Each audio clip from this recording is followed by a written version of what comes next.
앞으로 이재명 후보가 집권을 하게 되면 사법부에 대한 겁박은 더 심해질 겁니다.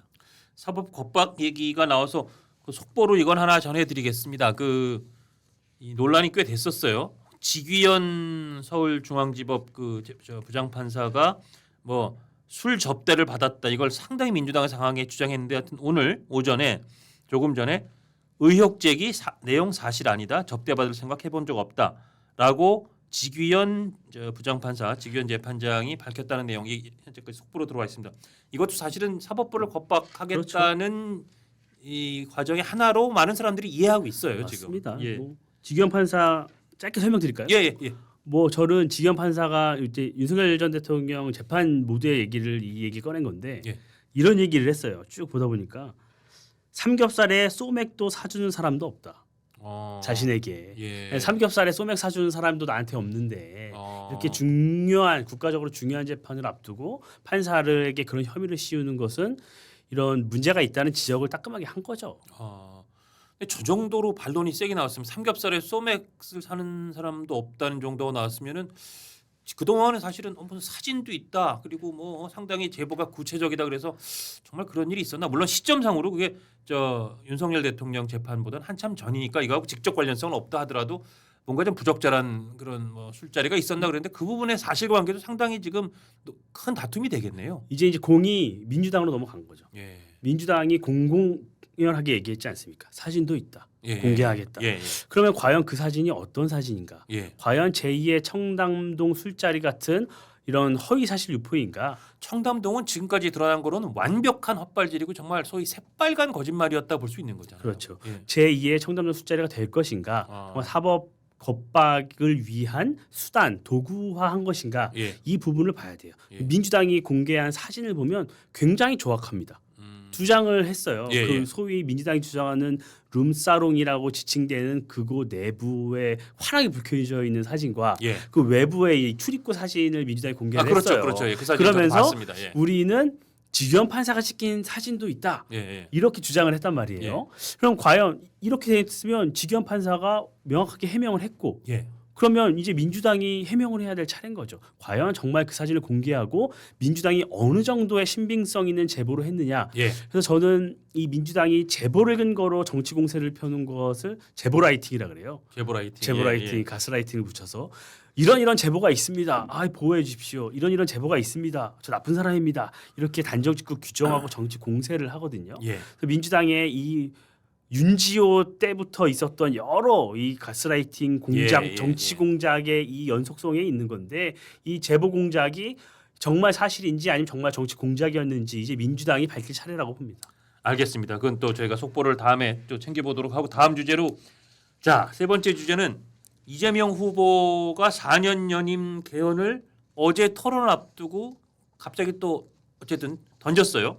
김문수 후보는 임기 단축 일종의 역공을 했다고 볼 수 있는데 이게 일단 원래 내란 종식이 먼저라 그러면서 이재명 후보는 개헌 얘기를 안 할 것처럼 상당히 강하게 심지어 우원식 의장 같은 경우는 약간 좀 얼굴이 후끈거렸을 것 같을 정도로 면박을 주다시피 그랬죠. 논란을 끊었다가 지금 갑자기 4년 연임제라는 개헌 그 의사를 밝혔어요. 왜 이 시점에 왜 이런 얘기했을까요? 이 시점이 좀 굉장히 중요해요. 많은 분들이 토론회를 앞두고 개헌안을 던졌다고 분석을 하시는 분들이 있는데 저는 그건 아니라고 봐요. 왜냐하면 어제 토론이 주제가 경제였습니다.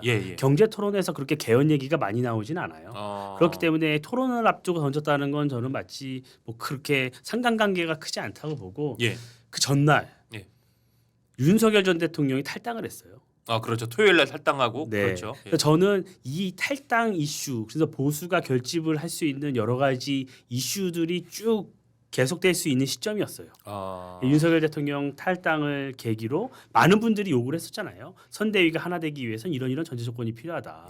그 많은 분들이 이 제시했던 게 윤석열 전 대통령의 탈당이었죠. 뭐 이견이 있지만. 그래서 이것이 딱 윤석열 전 대통령이 예상보다 빠르게 탈당을 하다 보니까 민주당이 이슈를 전환하기 위해서 개헌을 던졌다고 저는 봐요. 그래서 저는 그렇게 생각을 하고 그러니까 조금이라도 판세가 역전되거나 판세가 다르게 흐르는 빌미를 안 주겠다는. 그렇죠. 왜냐하면 개헌은 우리가 늘 얘기를 해요. 예. 개헌은 블랙홀이다. 예. 그래서 이거는 뭐 선거 중에도 똑같은 거죠. 예. 개헌이 현실성을 차치하고 모든 정치권의 이슈를 빨아들입니다. 그렇죠. 지금도 바로 이재명 후보가 던지니까 개헌 이슈로 넘어갔어요. 예. 그러니까 보수의 어떤 보수가 개혁하는 모습, 보수가 변화하려는 모습이 언론에서 나오지 않게 하려는 전략이라고 저는 봐요. 예. 그러니까 지금 아주 치밀하게 이 경기를 그냥 이 스코어로 끝내기 위해서 볼도 돌리고 볼도 아이를 차내고 필요할 때는 누워서 침대 축구도 하고 그런 여러 가지 전략을 구사하고 있다 이렇게 볼 수 있는 거네요. 맞습니다. 내용 뭐 좀 전에 말씀드리겠지만 내용을 보면 더 그렇잖아요. 예. 이 내용 이 진정성 있는 개헌 아니라면 예. 주고 받아야 되잖아요. 예. 협상도 해야 되고 그리고 여러 개헌안은 이미 많이 나와 있습니다. 예. 그래서 뭐 어떤 개헌안을 주고받을지 좀 디테일하게 서로 설명을 좀 하고 수용 가능한 것도 제시를 해야 되는데 뭐 굉장히 개헌안을 보면 예. 오히려 뭐 민주당이나 의회의 권한을 강화하고 다수당의 입법 폭주, 입법 폭거를 어떻게 공공연하게 용인할 수 있는 내용들이 다수 포함되어 있어요. 그 개헌안을 지금 우리 대변인께서는 이제 주고받는 게 없다고 했지만 어쨌든 언론에서 이렇게 둘로 비교해 놓은 네. 그래픽이 있으니까 그걸 잠깐 띄워놓고 계속 말씀을 나누죠. 일단 이재명 후보가 던진 건 4년 연임제. 요 연임제란 말도 조금 요 의미가 좀 담겨 있는 것 같아서 짚어보겠습니다. 그리고 결선 투표제, 그다음에 특히 그 감사원 뭐 국회 산하 이관 이런 내용들, 그다음은 대통령 가족 관련 거부권 금지. 그다음에 이제 김문수 후보 쪽은 4년 중임제, 표현이 좀 중임제입니다. 그리고 이번 대통령 임기는 3년을 하겠다. 이재명 후보는 5년 다 하겠다. 그다음에 이제 뭐 밑에 대법관이나 헌법재판관도 국회 3분의 2 동의 이렇게 조금 다른데 일단 보통 지금까지 다 중임제라는 표현을 쓰고 있었는데 그렇죠. 그리고 이재명 후보도 한 달 전만 해도 4년 중임제 쪽 얘기를 했었는데 연임제란 말을 썼어요. 이게 중임제와 연임제 이렇게 표현이 달라진 거 어떻게 해석하세요? 뭐 일부에서는 여러 추측이 있는데 예. 3년 말씀하신 대로 예. 3년 전에는 중임이란 표현을 썼는데 예. 이번에 연임이란 표현을 쓴 거 굉장히 주목을 해봐야 돼요. 3년 전뿐 아니라 뭐 얼마 전에도 그런 얘기 4년 그렇죠. 중임제 취지로 얘기했나 봐요. 네. 예. 짧게 설명드리면 중임제는 이제 미국 지금 트럼프 대통령 같은 거죠. 그렇죠. 한 번 임기를 했다가 낙선했다가 한 번 더 할 수 있는. 일종의 대통령 8년 총량제죠. 그렇죠. 합쳐서 8년을 초과하지 마라 그거잖아요. 네. 근데 연임제는 이제 러시아 모델인 거죠. 예. 예. 러시아 모델, 예. 푸틴 현 러시아 대통령의 모델인 거예요. 예. 그래서 두 번 했다가 한 번 쉬었다가 또 두 번 하고 뭐 이렇게 했잖아요. 예. 두 번 했다가 자기 최측근한테 한 번 양보했다가 예. 또 하고 예. 그 과정에서 법을 바꿔서 또 연장하고 뭐 이런 모델인데 뭐 민주당은 부인하죠. 예. 당연히 부인하죠. 예. 하지만 민주당의 의석이나 노골적인 현재 행태만 보면 예. 과연 이게 그냥 연임이라는 게 그냥 나온 것인가 의심해 볼 수밖에 없어요. 예를 들어서 민주당 지금 이재명 후보처럼 여러 가지 재정은 걱정하지 않고 여러 가지 돈 풀기 전략을 많이 하려고 여러 가지 공공연하게 공략하는 이 상황에서 예. 향후에 본인이 또 집권을 하고 싶은 욕심 없겠습니까? 예. 그 뭐 본인이 그럼 두 번 이렇게 본인한테 해당이 안 돼요. 그러면 5년 임기가 끝났어요. 예. 그 개헌이 됐어요. 예. 그러면 민주당이 다른 사람이 한 명이 하는 거죠. 예. 그럼 그 이후에 본인이 또 출마할 수 있는 거예요. 왜냐하면 자신이 원하는 사람으로 또 민주당 공천을 해서 당을 장악하면 뭐 못하리란 법이 있습니까? 이번에도 90%가 나왔는데. 그리고 이제 그게 대통령이 임기를 늘리는 거는 본인이 안 된다는 거가 헌법 128조 2항이잖아요. 네. 대통령이 임기 연장 또는 중임 변경을 위한 헌법 개정은 그 헌법 개정 제한 당시의 대통령에 대하여는 효력이 없다. 근데 저는 이거 때문에 절대 당시 대통령은 이 개헌을 하더라도 자기한테 유리하게는 잘 적용이 안 될 거라고 하는 것도 저는 잘 이해가 안 되는 게 아니 그 개헌하면서 없애버리면 되거든요. 맞습니다. 그리고 지금 이미 재판에 기소된 것도 법을 만들어서 다 면소를 시키겠다는 저런 각오와 저런 그 열정을 가지고 달려드는 민주당과 이재명 후보라면 개헌할 때 이거 128조 2항은 삭제한다 한 줄 놓으면 되는 거 아닌가 싶어서 그 저는 왜 그렇다면 저는 개헌하면서 그냥 중임제 놔둬도 될 텐데 굳이 연임제까지 표현을 바꾸는 이유에 우리가 생각 못하는 더 다른 맥락이 있나 그런 생각도 들어서 좀 여쭤보는 거예요. 저희가 이런 토론을 하고 있지 않습니까? 예. 이런 걸 원했던 거예요. 아.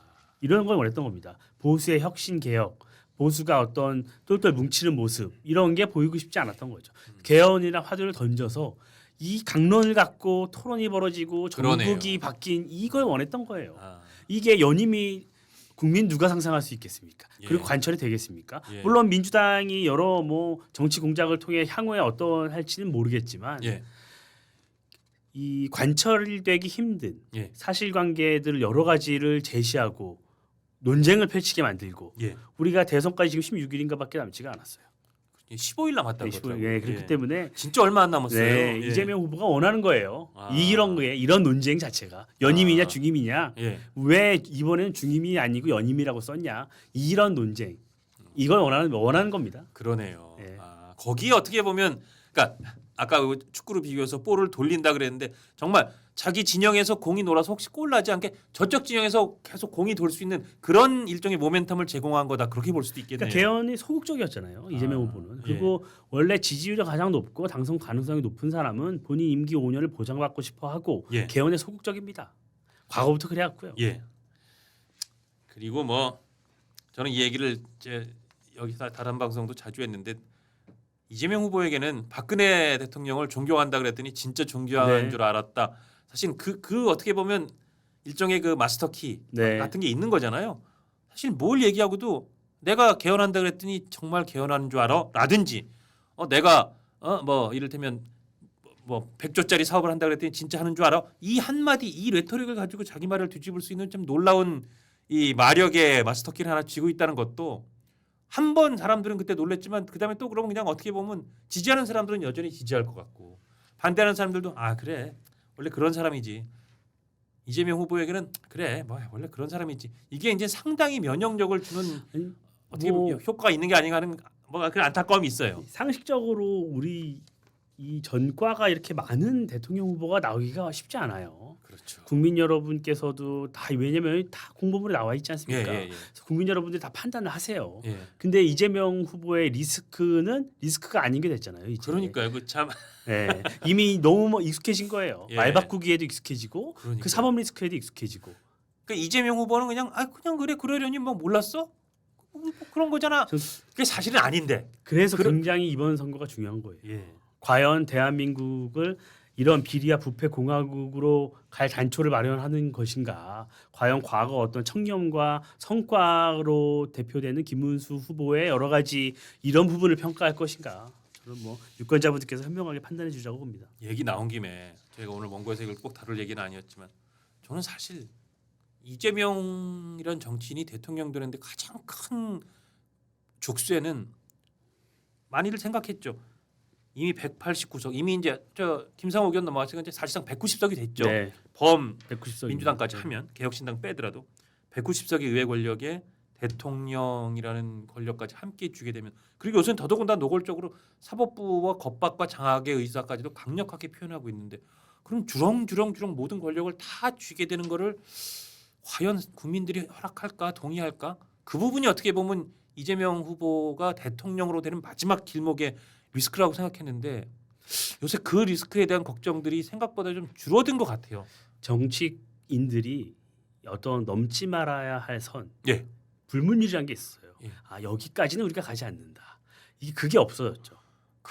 금단 뭐 이런 게 진짜 완전히 무너진 그게 것 같아요. 무너진 예. 이 뉴 노멀의 이제 시대입니다. 예, 금기 이런 거 없어졌어요. 그 연장선에서 저는 이 개헌들도 들고 나왔을 때 이런 우리가 공감하는 이 시대적인 과제, 이 시대적인 문제를 풀기 위해 하나의 어떤 수단으로서 개헌을 얘기를 했던 거예요. 예. 권력 구조의 문제, 87년 체제를 바꿔서 제7공화국을 열어서 예. 극단의 정치를 없애야 된다. 이 내용을 주장을 했던 거죠. 예. 이 원래 개헌 논의의 핵심은 이거여야 됐던 거예요. 그렇습니다. 근데 이재명 후보가 던진 개헌안을 보면 정반대거든요. 아까도 나왔지만 무슨 감사원을 국회 밑으로 이관시키고 사법기관도 국회 인준을 다 받아야 되고 방통위원장, 뭐 권익위원장도 다 국회 인준을 받아야 되고 이런 걸 보면 국회를 장악하고 있는 다수당, 그러니까 국회 권력을 10분 더 활용하겠다, 강화시키겠다는 거예요. 그렇죠. 거기서 핵심, 국회의 핵심인 견제와 균형이라는 그리고 삼권 분립이라는 우리 헌법의 대원칙에 대해서는 그냥 경시해버리고 있습니다. 예. 그러니까 저는 이 개헌의 내용을 보면서도 특히 감사원을 국회를 갖고 오겠다는 얘기를 보면서 조금 놀랐어요. 왜냐하면 민주당 문재인 정부 때를 또 생각해보지 않을 수 없는데 예. 문재인 전 대통령은 이 감사원 감사위원회 자신의 비서 출신을 보냈어요. 아 그랬군요.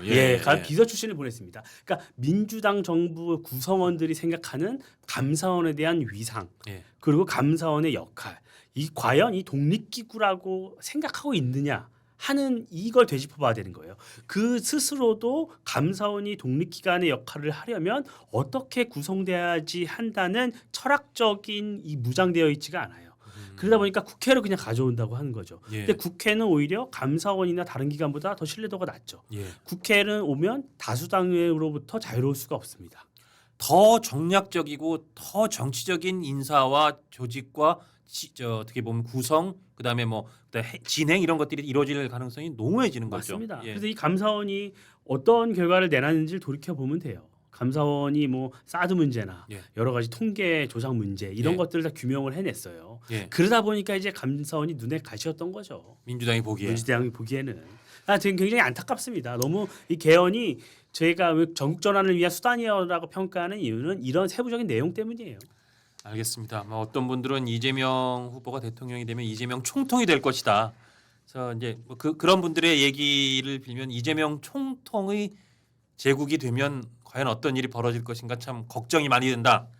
그런 얘기들 하시는데 이재명 총통의 제국 이런 표현이 혹시 이제 많은 분들의 표현대로 뭐 허용된다면 참 지금 걱정하는 것 더 이상의 극단적인 이재명 후보가 좋아하는 표현을 빌자면 극단적인 일들이 벌어지지 않을까 좀 솔직히 걱정이 많이 됩니다. 국민의힘이 정신 차리고 잘해야 됩니다.